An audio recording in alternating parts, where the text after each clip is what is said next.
Assalamualaikum warahmatullahi wabarakatuh. Kelas 7, bagaimana kabar kalian hari ini? Semoga senantiasa sehat walafiat. Sebelum kita melanjutkan kegiatan, marilah kita berdoa bersama-sama memanjatkan puji syukur kehadirat Allah Subhanahu wa Ta'ala, sehingga kita akan bisa senantiasa dalam keadaan sehat walafiat, tidak kurang suatu apapun. Semoga keluarga kita juga semuanya dalam keadaan sehat walafiat. Baik, untuk hari ini, hari kedua MPLS, saya akan melanjutkan membahas materi tentang kurikulum 2013. Sebelum kita membahas tentang materi tersebut, saya tunggu kalian semua untuk menyiapkan alat tulis di rumah yang kalian harus laksanakan sehingga kalian bisa mengikuti pembelajaran ini dengan baik nantinya. Sebelum itu, kalian harus tahu dulu materi yang akan saya sampaikan hari ini, yaitu tentang kurikulum 2013. Tentunya kalian selaku murid pasti tahu kurikulum itu apa. Kurikulum yang akan kita bahas untuk di sekolah, di SMP Anak Bangsa Cerdas, kita menggunakan kurikulum 2013. Paham ya? 2013. Apa itu kurikulum? Nanti kita bahas di pembahasan selanjutnya. Sekarang saya akan menyampaikan juga, mengapa kalian harus belajar materi kurikulum 2013? Pasti punya tujuan tertentu. Tujuan dari belajar mengenai kurikulum 2013 diharapkan murid-murid bisa paham apa seluk-beluk di dalam kurikulum 2013. Jadi dalam kurikulum itu seperangkat petunjuk tentang kegiatan belajar mengajar yang ada di suatu sekolah. Karena kalian sekolahnya di SMP Anak Bangsa Cerdas, maka kalian semua harus tahu detail dalam kurikulum 2013 di SMP Anak Bangsa Cerdas. Nanti kita akan bahas di berikutnya. Tujuannya, dengan kalian mengetahui tersebut, kalian akan tahu nantinya arah tujuan kalian belajar itu kemana.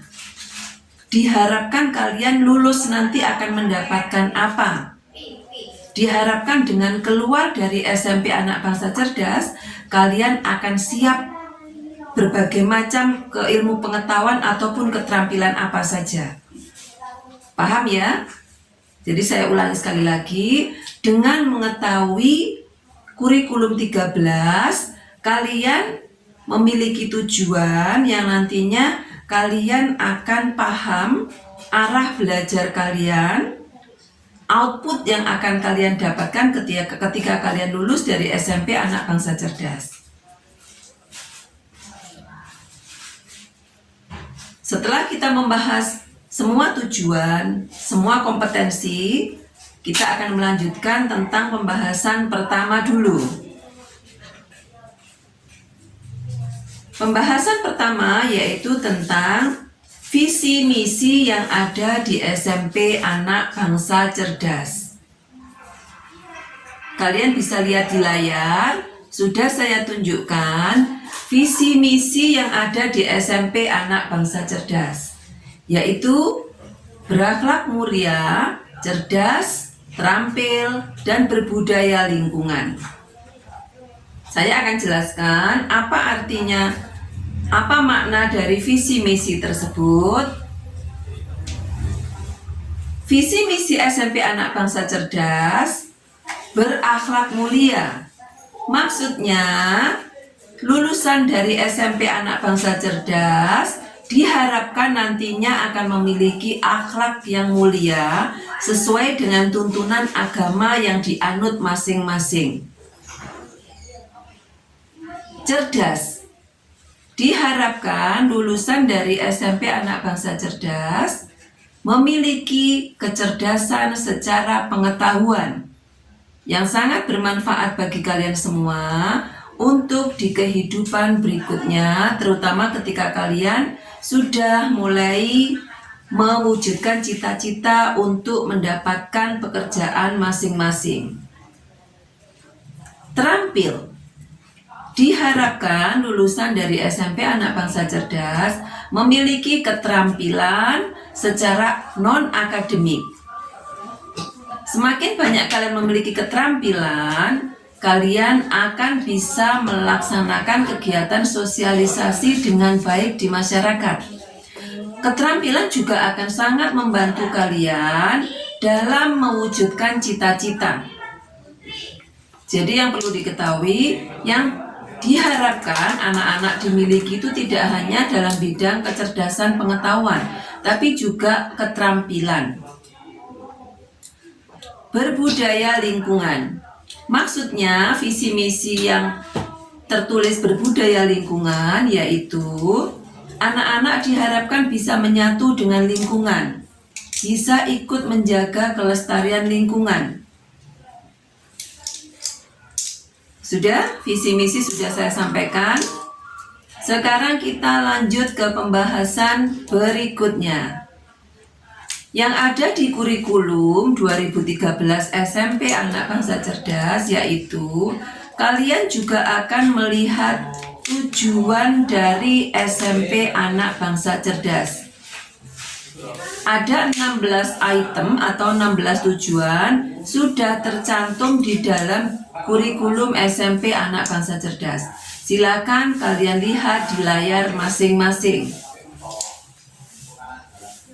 16 tujuan tersebut diharapkan bisa dimiliki oleh seluruh lulusan dari SMP Anak Bangsa Cerdas nantinya. Pembahasan berikutnya yaitu tentang pelaksanaan kurikulum 2013. Bagaimana pelaksanaan kurikulum 2013 di sekolah? Nanti kalian ketika daring maupun secara luring tatap muka, kalian akan bisa langsung mengamati kegiatan belajar mengajar murid dan guru di sekolah. Pasti kalian nanti akan menemukan urutan seperti ini. Ketika guru mengajar, pasti akan melalui urutan-urutan yang sudah ditentukan. Seperti yang sudah saya laksanakan di awal tadi. Urutan yang pertama yaitu ketika guru menyampaikan materi, murid mulai melakukan kegiatan pembelajaran, yaitu 1. Mengkondisikan suasana belajar yang menyenangkan. Seperti saya tadi sudah lakukan, saya sudah menata diri, kemudian saya menyapa anak-anak. Itu termasuk kegiatan nomor 1 yaitu mengkondisikan suasana belajar yang menyenangkan. Yang kedua yaitu menyampaikan kompetensi yang akan dikembangkan. Seperti saya tadi di awal saya sudah menyampaikan bahwa materi yang akan saya sampaikan yaitu tentang kurikulum 13. Masih ingat ya tadi ya di awal ya. Kegiatan nomor 3, menyampaikan kompetensi yang akan dicapai dan manfaatnya. Tujuannya apa dengan adanya penyampaian materi tersebut. Seperti saya tadi sudah menyampaikan mengapa dan tujuannya apa anak-anak belajar tentang kurikulum 2013.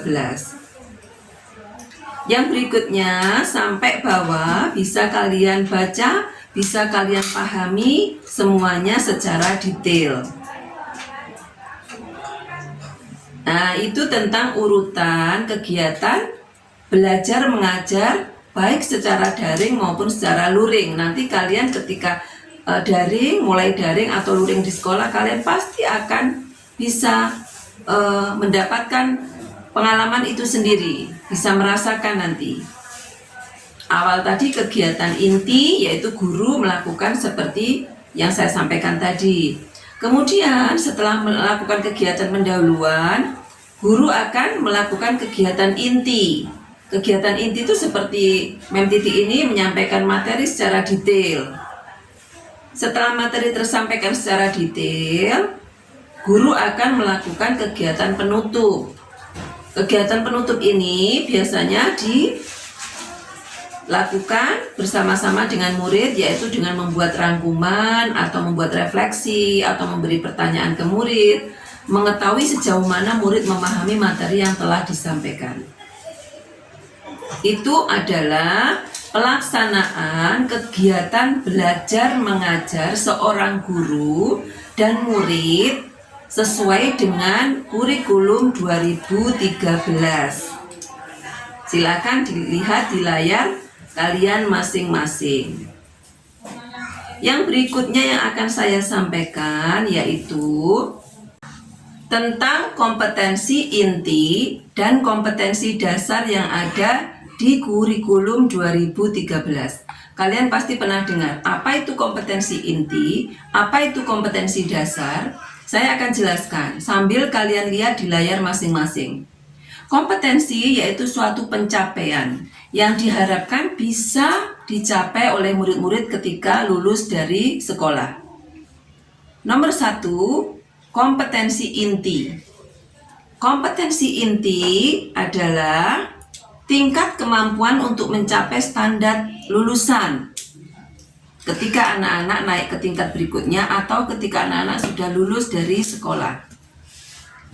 Kompetensi inti di kurikulum 13 itu mencakup 4 hal, yaitu 1. Kompetensi inti sikap spiritual. Jadi, ketika murid mengadakan kegiatan belajar di sekolah, juga akan dinilai tentang sikap spiritualnya. Sikap spiritual itu yang bagaimana? Yaitu penilaian seorang guru kepada murid tentang kegiatan keagamaan yang dilakukannya. Misalnya ketika kalian mengisi buku karakter yang telah kita sediakan, mengisi kegiatan ibadah yang kalian lakukan di rumah, karena kita masih dalam keadaan pandemi, masih dalam keadaan pembelajaran daring. Anak-anak dan orang tua akan melakukan pantauan kegiatan keagamaan melalui buku yang namanya buku karakter. Nanti orang tua kalian akan menilai kalian semua kegiatan ibadah dari sholat subuh sampai sholat isya. Orang tua kalian juga akan menilai kalian selama di rumah, ketaatan kalian kepada orang tua kalian, dan lain-lain. Semuanya nanti akan tercatat di buku namanya buku karakter siswa. Jadi, sikap spiritual itu diambil oleh guru terhadap murid atas kegiatan yang berhubungan dengan keagamaan. Dan itu mendapatkan poin nilai. Jadi kalian harus betul-betul memperhatikan nilai kalian tidak hanya diambil dari pengetahuan, ulangan, atau kegiatan belajar. Nilai kalian juga akan banyak dipengaruhi oleh sikap-sikap seperti sikap yang sudah saya sampaikan tadi, yaitu sikap spiritual. Penilaian yang akan dinilai berikutnya yaitu nomor 2, sikap sosial. Apa maksudnya penilaian sikap sosial? Yaitu kegiatan kalian selama daring di rumah. Bagaimana kalian berinteraksi secara sopan santun kepada orang tua, bagaimana kalian membawa diri dengan teman-teman. Itu akan menjadi penilaian khusus oleh guru dan bisa menambah nilai di penilaian berikutnya. Kompetensi yang ketiga yaitu kompetensi inti pengetahuan. Di kompetensi ini anak-anak akan dinilai oleh guru berdasarkan kecerdasan pengetahuannya dari semua mata pelajaran. Kuncinya ketika kalian belajar daring di rumah sebetulnya sangat mudah sekali. Kalian dengan tanggung jawab, dengan disiplin, tepat waktu, mengerjakan tugas, mengumpulkan tugas, dan semuanya sudah mendapatkan poin yang sangat bagus di kompetensi inti pengetahuan. Jadi jangan sampai tugas kalian tidak dikerjakan atau terbengkalai. Kalian harus pandai-pandai membagi waktu untuk melaksanakan semua kegiatan tugas yang disampaikan guru melalui daring. Kompetensi yang keempat yaitu kompetensi keterampilan. Ini guru-guru memiliki penilaian terhadap keterampilan yang telah kalian lakukan. Keterampilan yang dinilai itu bermacam-macam. Nanti kalian akan tahu ketika kalian sudah langsung belajar. Sambil kalian mendengarkan, kalian juga bisa melihat penjelasan yang ada di layar kalian masing-masing. Silakan dipahami dan dimengerti secara detail. Semua pembahasan telah saya sampaikan. Semoga kalian bisa memahami semua materi yang telah saya sampaikan tadi. Saya membuka diri untuk kalian kirim WA atau langsung kalian japri ketika ada sesuatu yang belum kalian pahami. Terima kasih untuk perhatiannya. Materi kurikulum 2013 telah saya sampaikan. Semoga bermanfaat bagi kalian semua. Wassalamualaikum warahmatullahi wabarakatuh.